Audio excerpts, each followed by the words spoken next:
அடிமை மருமகள் எபிசோடு 13 என்னெல்லாம் இன்ட்ரெஸ்டிங்காக நடக்க போகுது, என்னைக்கு ரிலீஸ் ஆக போகுது அப்படிங்கிற எல்லா அப்டேட்டையும் இந்த வீடியோவில் பார்க்கறதுக்கு முன்னாடி நம்ம சேனலுக்கு முதல் முறையாக வர்றீங்கன்னா மறக்காம நம்ம சேனலை சப்ஸ்கிரைப் பண்ணிக்கோங்க. சப்ஸ்கிரைப் பண்ணாமல் பார்த்துட்டு இருக்க நண்பர்களையும் மறக்காமல் சப்ஸ்கிரைப் பண்ணிவிட்டு இந்த வீடியோ உங்களுக்கு பிடிச்சிருந்தால் லைக் பண்ணிக்கோங்க. வாங்க 13வது எபிசோடில் என்னெல்லாம் இன்ட்ரெஸ்டிங் நடக்க போகுது அப்படிங்கிறத பார்த்தலாம். ஜூஸை குடித்த ஆனந்தி. சண்முகம் வந்த மகிழ்ச்சியில் இருக்கும் ஆனந்தி அவன் முன்னிலையிலே அந்த ஜூஸை குடித்து விடுகிறாள். பிரியா வற்புறுத்துவது ஒருபுறம் இருக்க, தம்பி சண்முகமும் அக்கா உடம்புக்கு நல்லது தானே, குடி அன்போடு சொல்ல, எதையும் யோசிக்காமல் ஆனந்தி அதை முழுமையாக குடித்து விடுகிறாள். விஷம் மெல்ல தன் வேலையை காட்ட தொடங்குகிறது. மெல்ல தொடங்கும் பாதிப்பு என்ன? ஜூஸ் குடித்த சில நிமிடங்களிலே ஆனந்திக்கு லேசாக தலைச்சுற்றல் ஏற்படுகிறது. சண்முகத்திடம் பேசிக்கொண்டிருக்கும் போதே அவளது கண்கள் சுருகுகின்றன. ஆனால் தம்பி வந்த சந்தோஷத்தில் ஏற்படும் உணர்ச்சி பெருக்கு என்று நினைத்து ஆனந்த அதை தற்காலிகமாக பொறுத்து கொள்கிறாள். பிரியாவின் குரூர எண்ணம் என்ன?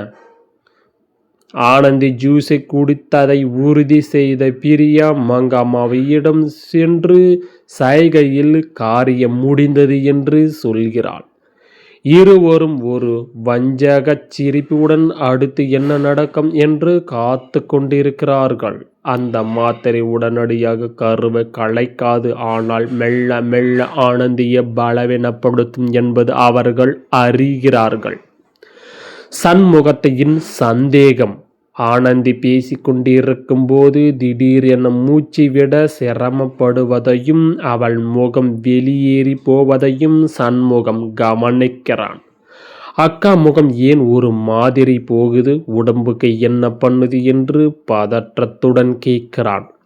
இதை பார்த்து மங்கம்மா, அதெல்லாம் ஒண்ணுமில்லை, காலையில தான் மயக்கம் போட்டு விழுந்தாள், அதன் டயர்டு தான் என்று மழுப்புகிறாள் மங்கம்மாள். அருணின் வருகையும் பதற்றமும். அருண் வீட்டிற்கு வரும்பொழுது ஆனந்தி மிகவும் சோர்வாக படுக்கையில் இருக்கிறாள். சண்முகம் அருணிடம், மாமா, நான் வந்தப்ப நல்லாத்தான் இருந்தா, ஆனா இப்ப ரொம்ப வீக்கா இருக்கா என்று சொல்ல அருண் உடனே டாக்டருக்கு போன் செய்ய முயல்கிறான். ஆனால் பிரியா, இப்ப தானே ஹாஸ்பிட்டல் போயிட்டு வந்தோம், ரெஸ்ட் எடுத்தா சரியாகிவிடும் என்று தடுத்து பார்க்கிறாள்.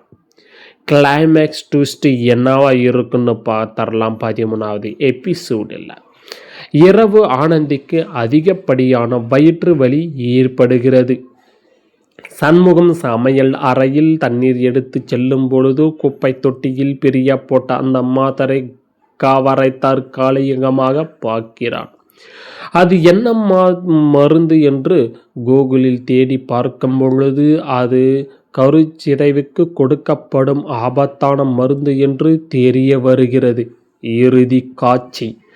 சண்முகம் ஆத்திரத்துடன் அந்த மருந்து கவரோடு ஹாலுக்கு வந்து, மங்கம்மா மற்றும் பிரிய முன்னிலையில் என் அக்காவை கொல்ல பார்த்தீர்களா என்று கத்துவதுடன் எபிசோடை 13 முடிக்கிறார்கள். ஆனந்தி ஜூஸ் குடித்தது மிகப்பெரிய ஆபத்து. சண்முகம் இதை கண்டுபிடித்து அருணிடம் உண்மையை சொல்வானா, இல்ல பயத்துடன் அமைதியாக இருந்து விடுவானா? இதுதான் 13வது எபிசோடில் என்ன நடக்கும் என்பது ரொம்பவே இன்ட்ரெஸ்டிங்காக இருக்க போகுது. நம்ம சேனலை பார்த்துட்டு இருக்கும் நண்பர்கள் இன்னுமே நான் சப்ஸ்கிரைப் பண்ணாமல் பார்த்துட்டு இருக்கேன், லைக் பண்ணாமல் பார்த்துட்டு இருக்கேன்னா மறக்காமல் லைக் பண்ணிவிட்டு சப்ஸ்கிரைப் பண்ணிக்கோங்க. இந்த வீடியோ உங்கள் ஃப்ரெண்ட்ஸ் அண்ட் ஃபேமிலிக்கும் ஷேர் பண்ணிக்கோங்க. அடிமை மருமகள் பார்க்க இருக்கிறீர்கள் என்றால் அடுத்து ஒரு சூப்பரான வீடியோவில் சந்திக்கலாம். தேங்க்ஸ் ஃபார் த வாட்சிங். பாய் பாய், டேக் கேர்.